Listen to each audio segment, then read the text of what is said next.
오늘 우리에게 주신 하나님의 말씀은 고린도전서 12장 31절, 13장 4절에서 7절까지 말씀입니다. 그러나 여러분은 더 큰 은사를 열심히 구하십시오. 이제 내가 가장 좋은 길을 여러분에게 보여드리겠습니다. 사랑은 오래 참고 친절합니다. 사랑은 시기하지 않으며 뽐내지 않으며 교만하지 않습니다. 사랑은 무례하지 않으며 자기의 이익을 구하지 않으며 성을 내지 않으며 원한을 품지 않습니다. 사랑은 불의를 기뻐하지 않으며 진리와 함께 기뻐합니다. 사랑은 모든 것을 덮어주며 모든 것을 믿으며 모든 것을 바라며 모든 것을 견딥니다. 아멘. 하나님의 말씀입니다. 다 함께 자리에 앉겠습니다. 우리 가정에 무엇을 더하면 좋을까요?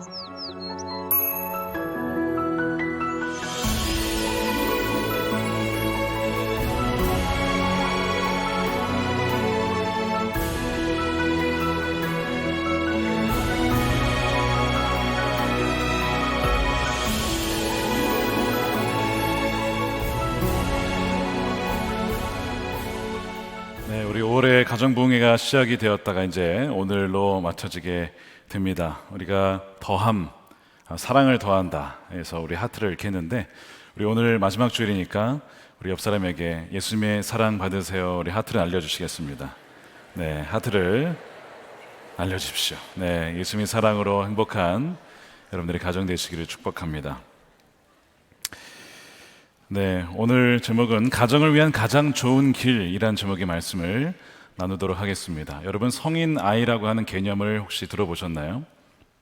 알코올 의존증, 그 가정에서 자라난 성인을 가리켜서 썼던 용어입니다. 그런데 나중에 이것이 바뀌어서 어떻게 쓰이게 되냐면, 신체적으로는 성장하였지만 정서적으로 어린 시절에 부모로부터 상처나 학대를 받거나 불화를 겪음으로써 성인이 되었는데 어린아이와 같은 미성숙한 내면을 가진 사람을 뜻하는 용어로 바뀌게 됩니다.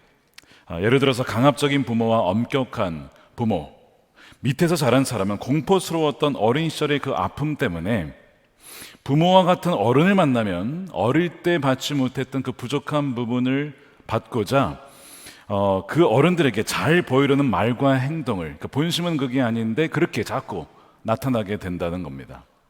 그래서 성인 아이는 정서적으로 낮은 자존감을 갖고 있어요. 그리고 우울증을 자주 경험하고 강한 분노와 함께 수치심을 느끼기도 합니다. 부족한 이 가정 문제를 극복하고자 완벽주의 성향을 갖고 있을 수도 있고, 반대로 아무것도 하기 싫은 완전히 이제 게으른 사람이 되기도 합니다. 사회적인 관계 형성에 어려움을 겪죠. 그래서 사람들에게 많이 의존하기도 하면서 자신의 생각과 감정을 잘 표현을 못합니다. 이랬다가 또 화를 내면 어떡하나, 분노하면 어떡하나, 표현을 잘 하지 못하는 것이죠. 이 성인 아이라고 하는 이 개념을 가지고 한번 고린도전서를 쭉 읽어보시면 이것이 이 고린도전서에 흐르고 있는 어떤 비슷한 개념인 것을 여러분 아시게 될 겁니다. 그리고 오늘 이제 고린도전서 말씀을 드리면서 어쩌면 내가 성인 아이일지도 몰라 라는 것을 한번 염두에 보시고 말씀을 들으시면 도움이 되겠습니다. 고린도전서는 당시에 도시에, 이 고린도라고 하는 도시에 사는 그리스도인들, 이 교회를 향하여서 사도 바울이 쓴 편지입니다. 이 교회에는 문제가 참 많았습니다. 분열도 있었고, 가정의 문제가 있었고, 부부간의 문제가 있었고, 음행도 있었고, 여러 가지가 아주 복잡한 그것을 가지고 있었던 도시이자 바로 교회가 고린도 교회였습니다. 우리가 이것을 보게 되면 수천 년 전의 이야기지만 이것이 곧 우리의 이야기와 별반 다르지 않다는 것을 본질적으로 비슷하다는 것을 발견하게 될 거예요. 고린도는 이 도시로서 부유한 도시였습니다. 동시에 아프로디테라는 여신을 섬기는 신전이 있었기 때문에 거기에 창기들이 있어서 굉장히 영적으로는 타락한 도시이기도 했어요. 사람들이 이 도시에 왜 왔냐? 성공하기에 옵니다. 부자가 되기 위해서 왔습니다. 굉장히 경쟁이 치열한 도시가 바로 이 고린도 교회였습니다. 바로 이런 곳에 사도 바울이 2차 선교 여행을 하다가 주후 한 50년경쯤에 이 고린도에 도착을 하고 복음을 전합니다. 여러분, 이렇게 성적으로 무너진 도시, 굉장히 우상, 이 성공이라고 하는 부와 성공이라는 우상에 빠진 도시 과연 복음이 먹히겠습니까? 그런데 이 사도 바울이 전했을 때에 많은 사람들이 주를 영접하게 됩니다. 예를 들어서 사도행전 18장 8절에 보면 회당장 그리스보가 그의 온 집안 식구와 함께 주님을 믿게 됩니다. 온 가족이 그 한 사람 때문에 믿게 되고, 고린도 사람 가운데서도 많은 사람이 바울의 말을 듣고 믿고 세례를 받게 됩니다. 놀라운 은혜죠. 여러분들이 바로 가정에 여러분들을 말미암아 온 가정이 주께로 나와 믿게 되는 은혜가 있게 되기를 축복합니다. 그것이 가능하다는 거예요. 라합으로 말미암아 그렇게 되었던 것처럼 이 케이스도 마찬가지이죠. 하나님께서 바울에게 이 고린도에 내 백성이 많다라고 말씀하십니다. 하나님은 이 백성이 누가 내 백성인 줄 아시고, 또 누가 복음을 들으면 주께로 나올 줄을 알고 계셨다는 거예요. 그러니까 너가 두려워하지 말고 복음을 계속 전해야 된다. 그래야만 전원자가 있어야 듣는 사람이 생기고, 들어야만 믿음이 생기고, 주 예수 그리스도를 영접하여 그 안에 새로운 생명이 태어나기 때문에 그런 것이죠. 비록 여기에 음란과 우상 숭배와 동성애와 탐욕과 약탈과 정말 온갖 그 모든 죄악들이 다 나타난 도시라 할지라도, 복음은 이 모든 것을 변화시킬 수 있는 능력이 된다는 것이죠. 로마서 1장 16절에 복음은 모든 믿는 자에게 구원을 주시는 하나님의 능력이 됨이라. 이 능력이 나타나게 됩니다. 그래서 고린도서 6장 11절에 이렇게 나오죠. 여러분 가운데 이런 사람들, 과거에 이렇게 음행하며 정말 방탕한 삶을 살았던 사람들이 더러 있었습니다. 그러나 여러분은 이제 주 예수 그리스도의 이름과 우리 하나님의 성령으로 씻겨지고 거룩하게 되고 의롭게 되었습니다. 여러분, 이것이 복음의 능력이라는 거예요. 이것이 바로 고린도 교회가 세워진 배경이었습니다. 사도 바울이 여기 남아서 1년 6개월을 남아서 목회를 합니다. 그러면서 어떤 것이 일어나게 되냐면, 이 교회에 강력한 성령의 은사가 나타나요. 그래서 12장에 보면 지혜의 은사, 지식의 은사, 믿음의 은사, 기적의 은사, 병 고치는 은사, 능력 행하는 은사, 모든 각양각색의 은사가 이 교회에 나타나게 됩니다. 여러분은 어떤 은사를 원하십니까? 어떤 은사가 있으시면 좋으실 것 같으세요? 예언의 은사, 이런 거 어때? 예언의 은사, 너의 길을 알려주마 이러면서, 지식의 은사, 모든 걸 다 아는 거야. 하나님 어디에 투자해야 됩니까? 지식의 은사 너무 좋을 것 같아. 이런 은사가 여기에 강력하게 나타난 거예요. 근데 놀랍게도 뭐냐면, 이런 많은 은사가 나타났지만 동시에 이 교회는요, 가장 많은 분열과 다툼이 있었던 겁니다. 여러분, 누가 어떤 은사를 받았다 그랬는데 나는 없어. 어떤 마음이 들어요? 시기하는 마음이 드는 겁니다. 분열이 나는 거예요. 베드로파, 바울파, 예수파 이러면서 막 갈라지는 거야. 이것이 또한 고린도 교회였다는 거예요. 그래서 이 3장에 보면요, 뭐라고 그러냐면, 사도 바울이 이들을 향하여서 아이 같다는 겁니다. 왜? 그 증거가 무엇이냐면, 여러분 가운데서 시기와 싸움이 있으니, 시기와 싸움은 바로 육에 속한 사람들의 증거고 어린아이라는 증거입니다. 많은 사역이 있고 사역이 잘 일어나고 있고 많은 은사가 부어졌어도, 또한 기적과 치유와 예언과 이런 은사가 충만하였어도, 거기에 시기와 질투가 분열이 동시에 공존할 수 있다는 것이 너무나 충격적인 것이죠. 근데 여러분, 사실 이것을 이미 예수님이 얘기하신 적이 있습니다. 예수님께서 마태복음 7장에 나더러 주여 주여 하는 자마다 다 천국에 가는 것이 아니다, 아버지의 뜻대로 행하는 자, 그 삶을 보라는 거예요. 삶을. 그런 사람들만이 갈 수 있다는 것입니다. 진정한 믿음이 있었다면 믿음에 합당한 삶이 있느냐, 그걸 점검해 봐야 된다는 거예요. 마태복음 7장 22절에 그날에 많은 사람이 나더러 주여 주여 우리가 주의 이름으로, 마귀의 이름 아닙니다, 사탄의 이름 아닙니다, 주의 이름으로 뭐 했습니까? 선지자 노릇하며 귀신을 쫓아냈대요. 여러분, 귀신 쫓아냈으면 하나님이 함께 하시는 거 아닙니까? 많은 권능을 행했답니다. 아마 질병도 치유한 것 같아요. 그러면 하나님이 함께 하시는 거 아닙니까? 근데 예수님 뭐라고 하시냐면, 내가 너희를 도무지 알지 못한다.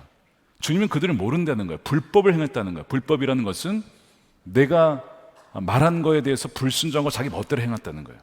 내게서 떠나가라. 그러니까 이 귀신 쫓아내는 것과 예수님의 그 구원은 별개라는 것이죠. 주의 이름으로 많은 기적과 은사가 나타난다 할지라도 주님은 그 사람을 전혀 모를 수 있다는 겁니다. 여러분, 삼손이 강력한 힘이 있었어요.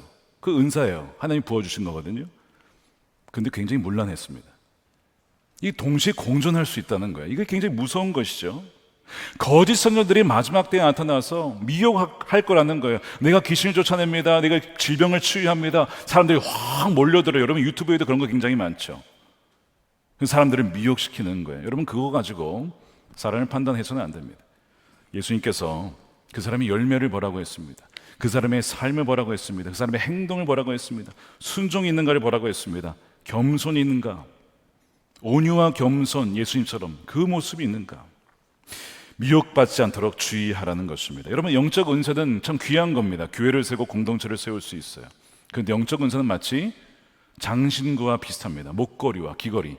그 사람이 뭔가 화려하게, 은사가 있으면 굉장히 화려해 보이죠. 굉장한 것 같아요. 그런데 그 장신구는 그 사람의 내면을 바꾸지 못합니다. 마찬가지예요. 은사는 그 사람을 내면을 바꾸지 못합니다. 성품을 바꾸지 못합니다. 우리는 거기에 속을 수 있다는 거예요. 그러니까 은사는 굉장히 강력한데 분열과 시기가 공존할 수 있는 이유가 바로 거기에 있는 것입니다. 거기에 뭐가 없냐면 사랑이 없었습니다. 여러분 사랑이 없으면 오늘 말씀이 뭐라고 되어 있냐면 아무 소용이 없다는 겁니다. 천사의 말과 굉장한 어떤 지식을 가지고 말한다 할지라도 사랑이 없으면 울리는 꽹과리와 같다는 겁니다. 그것이 1절 말씀이고 2절 보십시오. 내가 예언하는 능력 가지고 있어도 모든 지식을 다 가지고 있어도 심지어 겨자씨만한 믿음 아니고 모든 믿음을 가져서 산을 옮길 수 있을지라도 사랑이 없으면 nothing, 아무것도 아니라는 겁니다. 본인은 엄청난 어떤 사역을 했는지 모르겠지만 주님은 너를 모른다라고 하실 수 있다는 것. 뭐가 없으면요? 사랑이 없으면. 여러분 이것을 가정에 한번 적용해 봅시다. 여러분들이 우리 가정에게는 이런 것이 있으면 좋겠다라고 하는 기도 제목이 있으실까요? 그것이 뭐 남편의 어떤 사업과 재정과 그것이 어떤 자녀의 어떤 좋은 학교 뭐 이런 것일 수 있어요.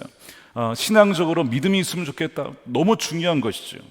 다 필요한 것들입니다. 있는 것들이에요. 다 있어야 될 것들이에요. 그런데 이 모든 것을 다 가지고 있어도 사랑이 없으면 아무것도 아니라고 하는 겁니다. 이 모든 것이 다 있어도 사랑이 없으면 무너지게 된다는 것이죠. 부부 간에, 부모와 자녀 간에, 또한 자녀들 간에도 사랑이 없으면 아무것도 아니게 된다는 것이죠. 왜 우리 안에 사랑이 없는가? 여러분 우리는요 이기적인 존재예요. 근본적으로 타고났습니다. 더 나아가서 우리가 성인 아이인지도 몰라요. 아이는요 자기밖에 모릅니다. 그래서 자기 중심적으로 생각을 해요. 그러니까 우리가 몸은 컸지만 정서적으로는 영적으로는 어쩌면 아이라서 그 사랑이 없고 그렇게 시기하고 질투하고 배우자와 싸우고 있는지도 모릅니다. 13장을 가만히 읽다 보면 사랑은 무엇입니다 쭉 얘기하다가 난데없이 어린아이 얘기가 나와요. 왜 그럴까요? 어린아이이기 때문에 그 사랑이 없는 것입니다. 오래 참지 못하는 것입니다. 견디지 못하는 것입니다. 품어주지 못하는 것입니다. 어리다는 거예요. 자, 그래서 그 11절이에요. 내가 어릴 때에는 말하는 것이 어린아이와 같고 깨닫는 것이 어린아이와 같고 생각하는 것이 어린아이와 같았습니다. 어린아이의 가장 큰 특징 자기 중심적이라는 거죠. 모든 것이, 모든 세상이, 모든 관계가 다 자기 중심으로 돌아간다고 생각을 해요. 나는 옳고 저 사람은 틀렸어. 저 사람 안에는 악한 것이 있고 나에게는 선한 것만 있어. 이렇게 이분법적인 사고, 이 단순한 사고가 어린아이의 특징입니다. 악당이야, 나는 영웅이야 라는 이분법적 사고가 바로 이 어린아이의 특징이라는 것입니다. 악한 사람 안에도 선한 모습이 있고 선한 사람 안에도 악한 모습이 있음을 왜 알지 못할까요? 어린아이이기 때문에 그렇습니다. 어리다는 거예요. 고린도서 3장에서 바울은 고린도 교회 성도들과 가정을 향하여서 여러분들이 어린아이와 같습니다 이렇게 얘기를 해요. 3장 1절 형제자매 여러분, 예수님 믿은 사람들이죠. 교회의 성도들이에요. 나는 여러분에게 영에 속한 사람에게 하듯이 말할 수 없고 육에 속한 사람, 여전히 육신에 이끌려 살아가는 사람, 그리스도 안에서 어린아이 같은 사람에게 말하듯이 하였습니다. 여러분들께서 젖만 먹고 고기를 먹지 못합니다. 여러분들 가운데 시기와 싸움이 있다는 거예요. 그러니까 그리스도 안에서 어린아이는 거듭났지만 시간이 지났지만 여전히 어린아이에 머물러서 성장하지 못한 채 성인 아이에 머물러 있는 그리스도인들을 말합니다. 아무리 지식이 많고 예언을 하고 방언을 해도 은사가 나타나도요 아이일 수 있다는 거예요. 아이일 수 있다는 거예요. 특별히 보십시오. 누군가에게 강력한 어떤 은사가 나타났어요. 그 사람의 치유와 인사가 나는 없어요. 시계는 마음에 들어요. 근데 나에게는 어떤 예언의 은사가 있어요. 근데 시계는 마음에 들어요. 그러면 예언의 은사가 있다 하더라도 시기에는 그 마음이 있으면 나는 아직 어린아이인 겁니다. 근데 우리는 여기에서 은사 때문에 속는다는 거예요. 신앙생활을 하면 아무리 사회에서 어떤 직위가 있고 영향력이 있어도 거듭나면 다 영적 아기로 시작하는 거예요. 누구나 다. 저도 마찬가지입니다. 그러다가 시간이 지나면서 어린이로, 청년으로, 아비요 어미로 자라나는 거거든요. 근데 이게 문제가 뭐냐면 시간이 지난다고 해서 무조건 성장하지 않는다는 데 있습니다. 10년이 지나도 20년이 지나도 30년이 지나도 여전히 영적 어린아이에 머물러 있을 수 있다는 것이 문제입니다. 그래서 이 13장은 이렇게 말하고 있는 거예요. 영적 아기들은 오래 참지 못하고 시기하고 질투하며 자랑하며 교만합니다. 영적 아기들은 타인에 대해서 무례히 행합니다. 아이들은 원래 그래요. 남들 배려 못합니다. 자기만 생각하니까. 타인에게 무례히 행합니다. 자기 유익만 구하죠. 성내며 다투며 참지 못하고 견디지 못하며 타인의 잘못을 고자질합니다. 제가 저렇게 잘못했대요 하면서 선생님한테 고자질하듯이 나의 잘못은 보지 못하고 남의 잘못만 얘기하는 거예요. 이것이 어린아이의 모습 아닙니까? 그렇다면 당신들은 영적 어린아이들입니다. 이것이 13장 4절에서 7절 내용이에요. 영적으로, 정서적으로 유치하다는 겁니다. 왜 우리는 이 4절에서 7절의 말씀대로 오래 참지 못하고 온유하지 못하는 것일까? 우리의 노력이 부족해서, 우리가 의지가 박약해서 그런 것일까? 성경은 뭐라고 하냐면 그게 아니라 우리가 사랑 안에 성장하지 못했다. 몸은 컸지만 성인 아이에 머물러 있기 때문이라고 말씀을 해요. 그래서 유일한 해결책은 노력이 아니고 우리는 성장해야 된다는 것입니다. 그것이 11절이에요. 말하는 것, 깨닫는 것, 생각하는 것이 어린아이 같은데 이것이 어떻게 극복이 됐냐면 어른이 돼 보니 어린아이의 일을 버리게 되더라는 거예요. 저절로 그냥 버려지게 된다는 것이죠. 사람들을 품게 되고 이해하게 되고 저 사람이 형편을 헤아리게 되고 남을 생각하게 되고 내 것만이 아니라 저 사람도 저 사람의 인생이 중요하고 저 사람의 시간이 중요하다는 것을 이해하게 되면서 포용적이게 되는 것, 이거는 어른이 되면 어린아이와 같은 유치한 일을 벌이게 되는 것이죠. 부부싸움을 할 때 보면 어린아이 같을 때가 있어요. 나는 문제가 없고 남편이 문제야, 아내가 문제야, 이렇게 할 때가 있어요. 물론 그것이 사실일 때도 있습니다. 에베소서 5장에 남편은 아내를 그리스도가 교회를 보호하고 사랑하듯이 사랑해라. 그리고 아내는 남편을 대하여 죽게 하듯 순종하며 인정해주고 존중해 주어라 라고 하면 뭐라고 하냐면 상대방이 먼저 하면 자기가 하겠다 이거야. 하겠다. 먼저 하라 이거야. 당신이 나를 사랑해 주면 내가 존중해 주겠다 이거야. 남편은 나를 존중해 주면 내가 사랑했다. 이거 가지고 또 싸웁니다. 여러분 뭐 같아요? 초등학교 중학교 아이들 싸우는 것처럼. 왜 그렇죠? 영적으로 아직 미숙한 것입니다. 지난 월요일부터 수요일까지 강원도 삼척에서 행복플러스 제24기 세미나가 열렸어요. 어려운 가정이 참 많이 와서 저 안에 참 영적인 부담이 굉장히 컸습니다. 22기, 23기도 어려운 가정들이 있었지만 그 가정을 합친 수보다 더 많은 어려운 가정이 참여를 했어요. 우리 중국의 팀이 갔지만 참 영적으로 치열한 싸움이 시작부터 첫날 시작을 했는데 첫날 위기 상황이 벌어졌어요. 한 가정이 남편이 사라지셨습니다. 한 가정이 도착하자마자 부부싸움을 하신 거예요. 원래 이제 도착하면 식사를 멋진 곳에서 합니다. 그리고 이거 말하면 안 되는데 부부 데이트가 있어요. 이 데이트가 문제예요. 또 아니 관계가 좋아야 데이트를 하지. 부부가 안 좋은 상황에서 데이트를 하니까 이게 싸움이 난 거예요. 여러분 남자는 싸우면 어떻게 되냐면 보통 남자는 떠납니다. 이 남편분이 마음이 상해서 떠나겠다는 거예요. 근데 이 세미나를 떠난 게 아니고 보세요. 거기 삼척입니다. 성남으로 돌아가겠다는 거예요. 근데 교회 버스를 타고 갔어요. 그럼 어떻게 걸어가서 삼척의 터미널까지 걸어가시는 거예요. 대단한 굉장히 화가 나신 거죠. 그래서 한참 걸어가고 있는데 그 맞은편에서 장로님이 걸어와. 그 가정위원회 담당 장로님께서 거기서 왜 거기서 장로님이 걸어오냐고. 거기서 봤더니 그 장로님의 차가 고장이 나가지고 카센터에 갔다가 맡기고 돌아오는 길에 두 분이 마주친 거, 길거리에서. 그래서 돌아왔다는 거 아닙니까? 갔다가 박수가 나오네요. 박수가. 여러분 요나가 다시스로 가려다가 누굴 만납니까? 큰 물고기, 큰 물고기를 만나서 먹혀서 다시 돌아오죠. 그 큰 물고기와 같은 장로님 만나가지고 다시 돌아오면서 이분이 무슨 생각을 하냐면 고백이 여기에 온 것은 정말 하나님의 뜻이구나. 하나님께서 나를 위하여 일하고 계시구나. 제가 제 속으로 그분을 이제 요나라고 부르기로 했어요. 요나. 그리고 그 장로님은 큰 물고기 장로님, 우리 박병구 장로님이신데, 그러면서 이제 그 강의를 들으면서 참여를 하시게 되었어요. 시간이 흐르면서 남편으로서 아내를 어떻게 사랑해야 되는가, 가정의 설계도가 무엇인가를 들으면서 내가 아내에게 정말 잘못한 것이 많구나 깨달아지더래요. 어린아이일 때는 깨닫는 것이 그 수준인데 성숙을 하게 되면 보이는 것이 달라집니다. 시야가 넓어지죠. 아내의 입장에서 생각을 하게 돼요. 내가 정말 아내에게 남편으로서 못할 짓을 참 많이 했구나.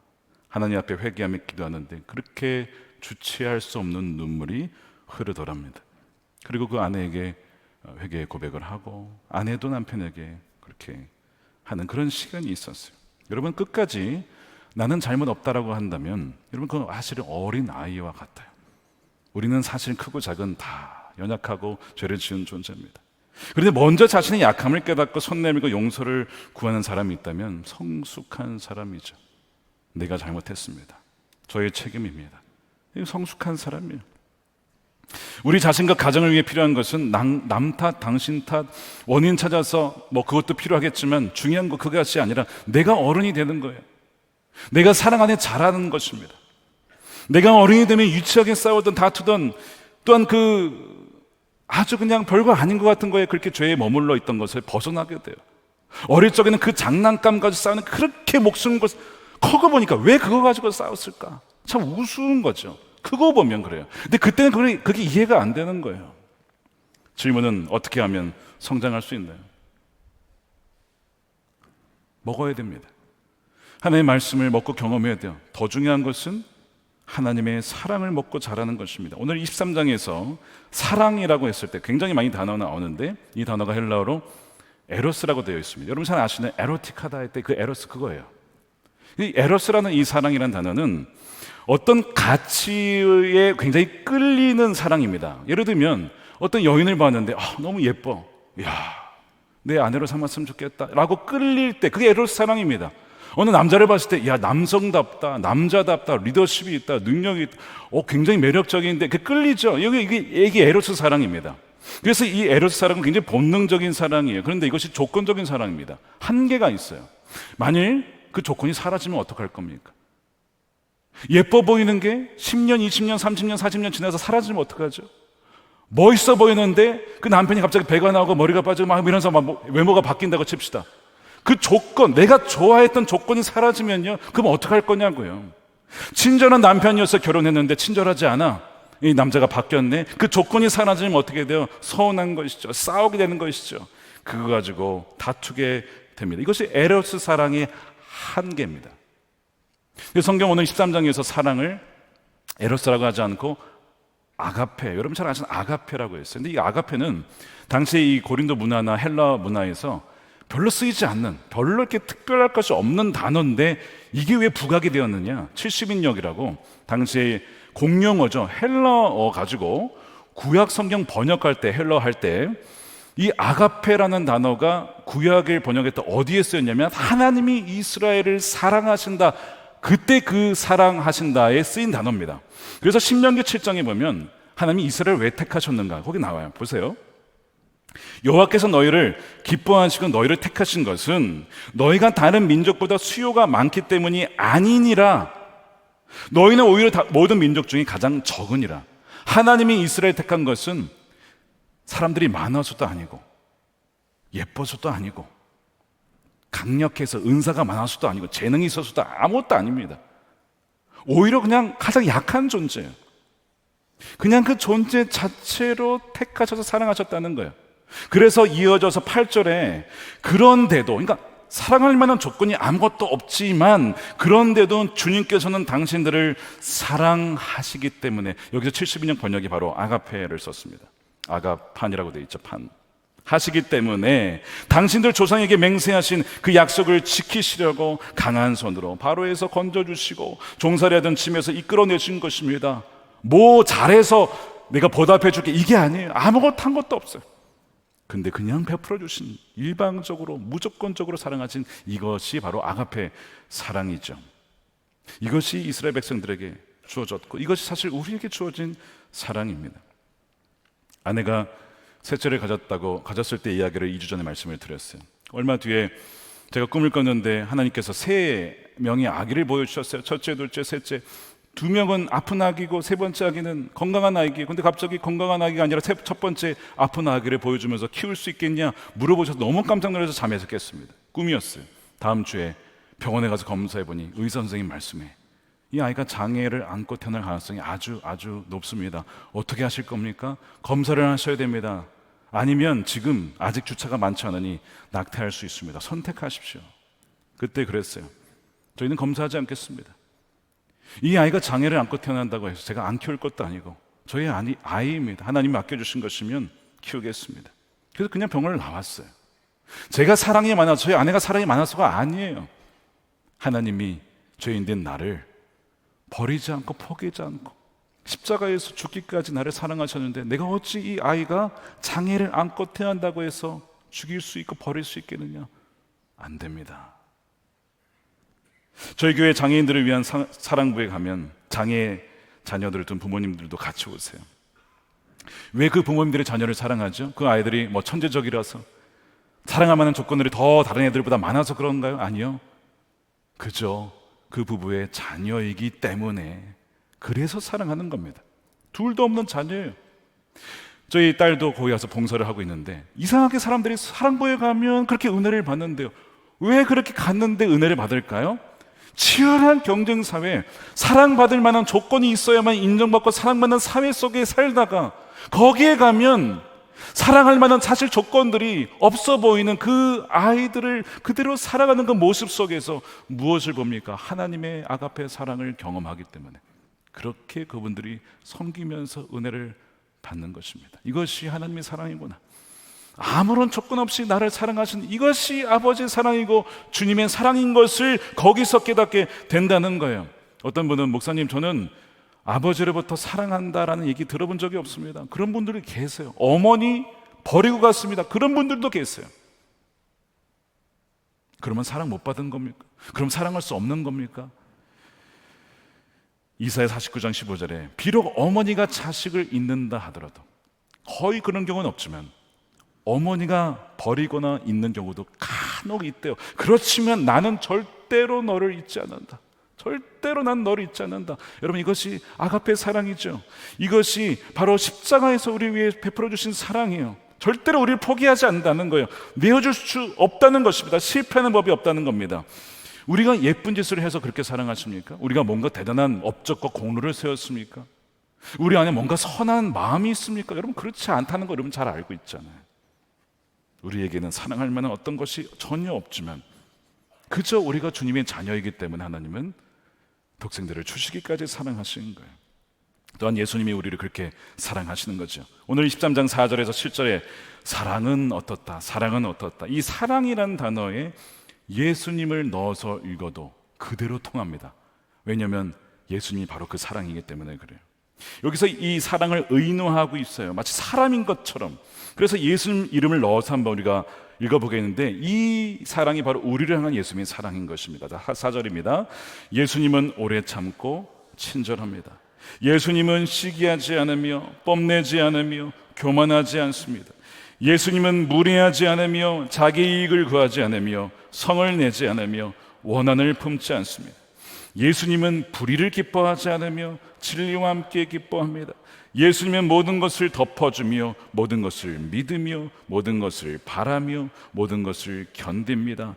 예수님은 없어지지 않습니다. 예수님은요 우리를 믿어주신대요. 예수님은 우리를 바라면서 그래 너는 지금의 그 모습은 그렇지만 분명히 바뀌어. 소망을 얘기하는 거예요. 예수님은 바라신다는 거예요. 모든 것을 견디신다는 거예요. 이것이 우리를 향한 주님의 사랑 아닙니까? 주님이요 화내셨으면 우린 벌써 심판받았어요. 즉각 심판, 우리가 죄를 지어서 심판받으면 벌써 우린 다 죽었다고요. 근데 왜 우리가 살아있습니까? 기다려주셨어요. 용서해 주셨어요. 너는 바뀔 수 있어. 넌 내 자녀야. 소망해 주는 거예요. 이것이 주님의 사랑이잖아요. 그러니까 그 사랑을 받았기에 우리도 그 사랑이신 주님과 연합하여 그 사랑이 우리 안에도 있고 그 사랑으로 아내를, 남편을, 자녀를 사랑할 수 있게 된다는 것이죠. 그래서 예수님이 뭐라고 하시냐면 너희가 열매를 많이 맺게 될 거야. 어떻게 하면요, 내 안에 머물러 있으면. 내 안에 머물러 있다는 것이 무엇일까? 여러 가지 의미가 있지만 예수님이 정확하게 말씀하시기를 내 사랑 안에 머물러 있어라. 너는 무엇을 해서 내 자녀가 아니고 너는 그냥 그 자체로 내 자녀야. 이 사랑 안에 머물러 있어. 치열한 경쟁 사회 속에서 휘둘리지 말고. 너는 있는 그대로 얼마나 존귀한 자녀인지 몰라. 어떤 분이 부부싸움을 하는데 GX라고 막 서로 막 욕을 하면서 싸웠대요. GX. 제 앞에서 그 얘기를 막 하시는 거예요. 제가 교정을 해드렸어요. GX가 아니고 지존입니다. 지존. 무슨 뜻이에요? 지극히 존귀한 자. 지극히 존귀한 자입니다.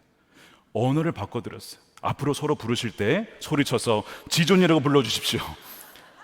그런 상담도 했었어요. 이번에 언어를 바꿔드렸어요. 주님께서 우리에게 너는 지극히 존귀한 나의 자녀야 말씀하시잖아요. 그 사랑 안에 머물러라. 그러면 너희는 내 사랑으로 너희도 사랑하게 될 것이고 너희의 가정을 향한 가장 좋은 길이 무엇인지 알게 될 것이다. 오늘 31절에 내가 가장 좋은 길을 여러분에게 보여드리겠습니다 하고 나와 있는 게 13장 사랑이죠. 그 사랑이 그 가정을 위해서 가장 좋은 길이라고 말씀을 하는 거예요. 아가페 사랑이라는 것입니다. 그 사랑 안에 우리가 머물러서 성장을 할 때에 그 한 사람 때문에, 그 한 사람의 사랑과 그 예수님이신 그 사랑 때문에 남편이 바뀌고 아내가 바뀌고 자녀가 바뀌게 되는 것이죠. 예수님은 살리는 생명인 줄로 여러분 믿으시길 축복합니다. 행복플러스에 참여한 19개 가정 중에 참 많은 가정들이 은혜를 받고 어려움이 참 많았어요. 그렇지만 허락을 받고 간증을 좀 나누고자 합니다. 이 가정은 행복한 결혼을 꿈꾸고 시작을 했습니다. 누구나 다 마찬가지죠. 남편의 표현에 의하면 우리의 가정은 이렇게 행복하게 살 거야 꿈을 꾸고 시작을 했는데 꿈과는 달리 초반에 비극되기 시작하고 다투기 시작하고 남편의 죄로 말미암아 아내가 참 상처를 받았어요. 티격태격 싸우고 10년간을 싸우는데 아내는 남편이 너무 미운 거예요. 복수해주고 싶은 마음도 있고 그렇게 치열하게 10년을 다투면서 삽니다. 유명한 부부 클리닉도 있다고 해서 가봤지만 효과가 없었어요. 여러분 다투다 보니까 우울한 마음이 심해지죠. 그리고 관계가 다 틀어집니다. 부부가 싸우니까 자녀도 아파지기 시작합니다. 배우자가 미우니까 배우자를 닮은 자녀가 또 미워지는 거예요. 이런 악순환이 벌어져요. 시댁과의 관계도 끊어지고 이 모든 것이 다 하나씩 관계가 끊어지는 얼마나 힘들었을까. 그러니까 어떤 마음이 드냐면 이혼해야겠다. 이혼이 또 다가 아니라 이건 그냥 삶을 살 이유가 없다. 어떻게 하면 죽을 수 있을까? 이런 생각까지 얼마나 힘들었으면 하셨다는 거예요. 그러다가 속장님께서 행복플러스에 가보시라. 두 분이 마지막이다 싶어서 같이 정말 하나님의 은혜로 오시게 된 거예요. 이 첫날 오셨는데 이 아내 되시는 분이 첫날부터 많이 우셨어요. 저는 이제 사실 다른 거 하면서도 다 봤어요. 가장들을 어떤 상황인지. 첫날 많이 우시는 거예요. 나중에 제가 여쭤봤어요. 다 지나고 첫날 왜 이렇게 많이 우셨습니까? 아내가 그러는 거예요. 다 행복해 보입니다. 하하하 웃으면서 다 행복해 보이는데 우리 가정은 왜 이런지 너무 서러워서 울었습니다. 사실 크고 작은 문제가 다 있었어요. 모든 가정에 그렇게 보이지 않았을 뿐이에요. 그런데 너무 서러워서 울었다는 거예요. 아내가 보기에 남편이 문제였습니다. 남편이 저지른 죄, 의지가 약해서 짓는 죄라고 생각했고 의지가 왜 이렇게 약할까? 그래서 그 남편을 정죄했다고 해요. 그러나 첫째 날 지나고 둘째 날 가면서 말씀을 통해 아내가 깨닫게 된 것이 있는데 먼저는 하나님이 우리 부부를 짝지어 주셨구나. 단지 어떤 종이 법적인 혼인 그게 아니라 하나님이 짝지어 주셨고 함부로 나눌 수 없는 것이구나. 의지가 약한 사람은 정작 남편이 아니라 나구나. 왜 남편을 그렇게 정죄하며 왜 그렇게 삶을 포기하려고 했을까? 원망과 미움의 마음은 사탄이 주는 마음에 왜 그렇게 쉽게 빼앗겼을까? 이거를 깨닫게 된 것입니다. 그러면서 남편이 왜 죄를 지을 수밖에 없었는지 이해를 하게 되었다고 해요. 남편이 싫으니까 밀어치면서 남편이 혼자 있는 시간이 더 많아지게 되었습니다. 그러다 보니까 사탄에게 유혹을 받을 시간들이 더 많아지게 된 것이죠. 벼랑 끝으로 몰리게 된 것입니다. 그것을 누가 만들었냐? 내가 그렇게 만들었구나 하는 것이 깨달아지더라는 거. 이것이 어린아이일 때는 그걸 깨닫지 못하다가 사랑이 들어오고 말씀이 들어오고, 그러니까 남편의 형편을 보게 된 것이죠. 남편은요, 그래도 생활력이 있어서 다 밤낮 재정을 벌려고 좀 하루에 3-4시간만 자면서 일을 열심히 하는 남편. 그런데 힘든 거예요. 부부가 같이 대화할 시간도 없고 같이 있을 시간도 없고, 그러니까 더 오해가 더 많아지면서 이렇게 사이가 벌어지게 됩니다. 그러면서 이 아내는 남편이 자라올 때의 환경을 보게 하셨어요. 외동아들로 자라면서 맞벌이하는 부모님 혼자서 외롭게 자란 그것을 보게 하면서 하나님께서 그 마음을 주시더래요. 남편의 외로운 내면과 마음과 상황을 봐라. 그 자랄 때 그 모습을 봐라. 너 그 마음을 알고 있니? 한 번도 그렇게 생각해 본 적이 없어. 남편은 늘 가해자라고 생각했지. 남편이 피해자라고 생각해 본 적이 없었던 거예요. 근데 주의 마음이 그 마음이 부어지면서 남편을 긍휼히 여겨야 된다, 불쌍히 여겨야 된다, 그 마음을 주시더라는 것이죠. 놀랍게도 남편을 그렇게 미워하던 마음이 남편을 위해 기도하는 아내가 되어야겠다라는 마음을 그냥 바뀌더래요. 아이들의 상처와 아픔도 부부가 한 몸이 되어서 믿음의 눈으로 서로를 바라보고 부모가 먼저 회복되어 견고해져가는 모습을 보여주면 우리의 아픈 아이들도 치료가 될 거라는 그 마음의 믿음이 들더라는.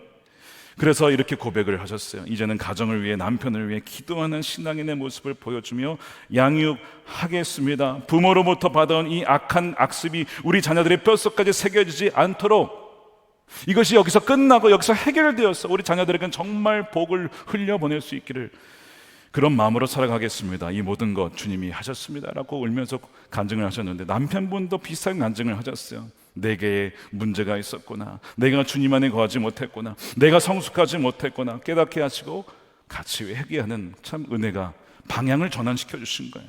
이제 한 걸음 한 걸음 서로를 향해서 다가가고 다시 하나 되게 하신 그 회복의 은혜를 하나님이 부어주신 거예요. 여러분, 가정을 위한 가장 좋은 길은 돈도 아니고 어떤 힘도 아니고 그 다른 어떤 것이 아니라 바로 이 아가페의 사랑, 하나님이 우리 있는 그대로 사랑하시고 용납하시고 우리를 위해서 죽기까지 사랑하신 그 사랑 때문에, 그 사랑, 에로스 사랑이 아닙니다. 조건적인 사랑이 아닙니다. 끌리는 사랑, 시간이 지나면 사라지는 사랑, 그게 아니라 나를 먼저 사랑하신 아가페 사랑 때문에 나의 아내도 남편도 사랑하게 되는 거예요. 그래서 가장 좋은 길은 내가 성인 아이의 모습을 버리고 영적 아비와 어미로 사랑 안에 자라나는 것입니다.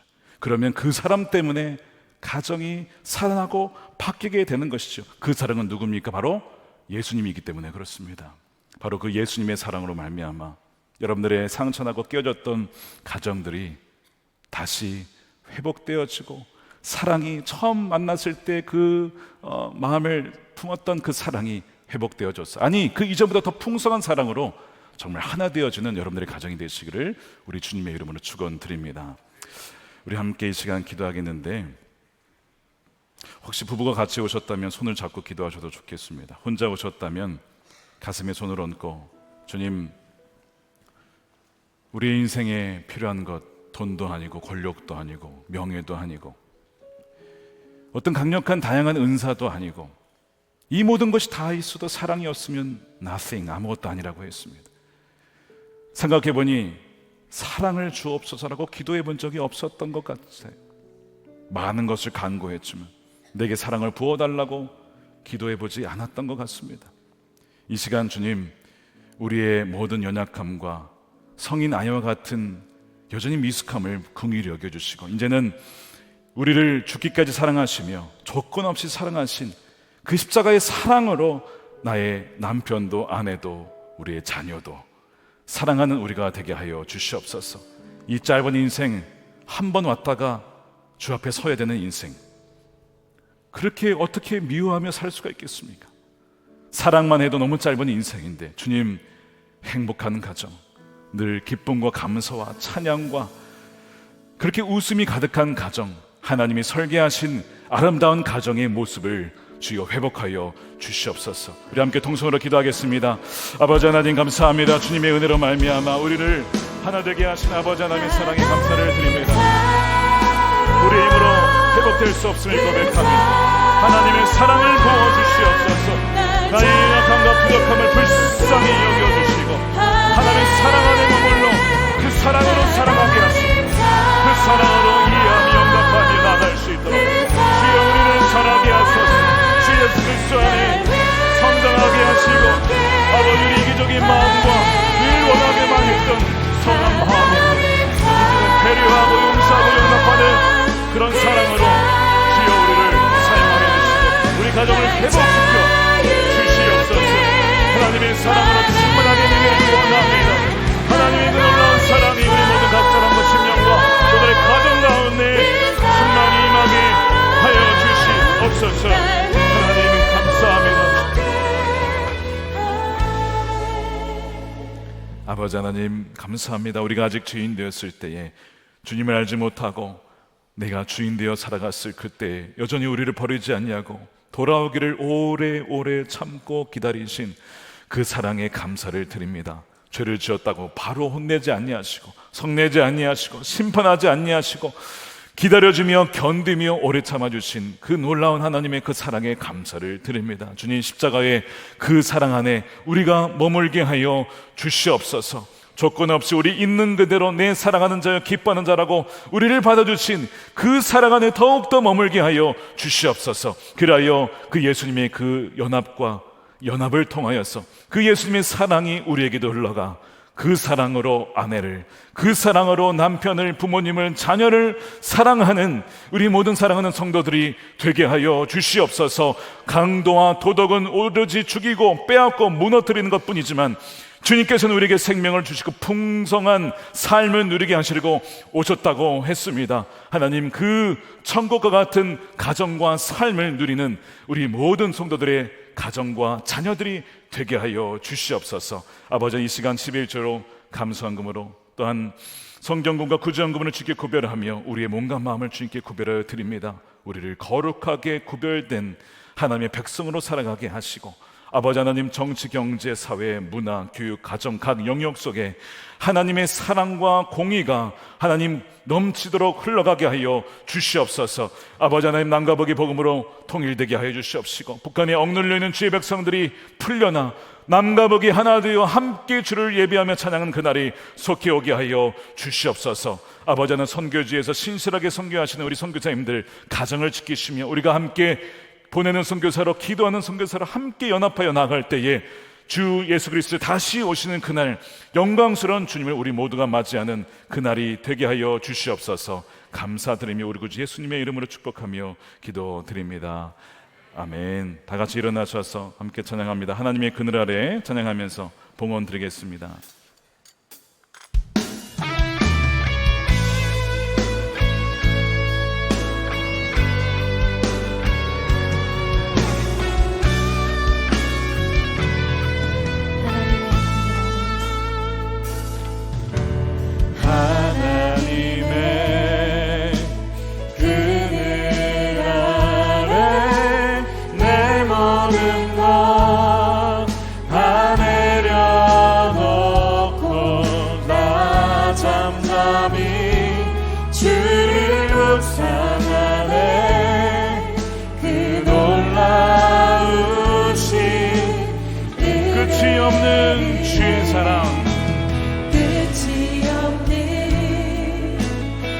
강물되어 흘러갑니다.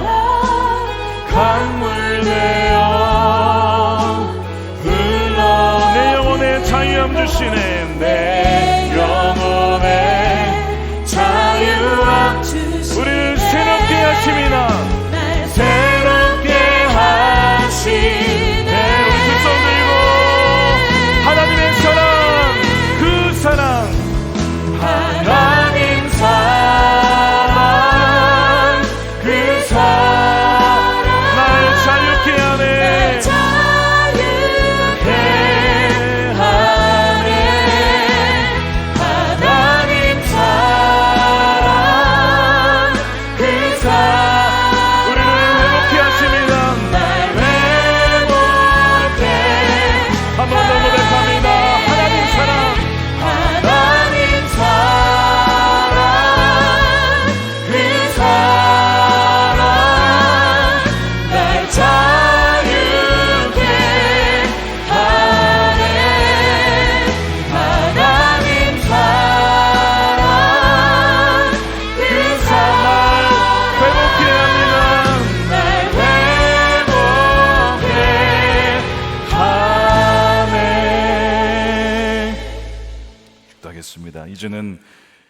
우리의 영원한 생명 되시는, 또 우리의 가장 좋은 길 되시는 예수 그리스도의 크신 은혜와 아버지 하나님의 측량할 수 없는 풍성한 사랑하심과 우리를 떠나지 아니하시고 함께 하시는 성령님의 감화 감동 내주하심이 하나님의 설계하신 아름다운 가정, 그 설계도에 따라 풍성한 행복을 누리며 복을 누리며 주 앞에 나아가기를 소망하는 사랑하는 모든 성도들이 머리 위에 저들의 가정과 일터와 사랑하는 자녀들과 이 주의 몸된 교회와 나라와 민족 가운데 영원히 함께 하시기를 간절히 축원하옵나이다.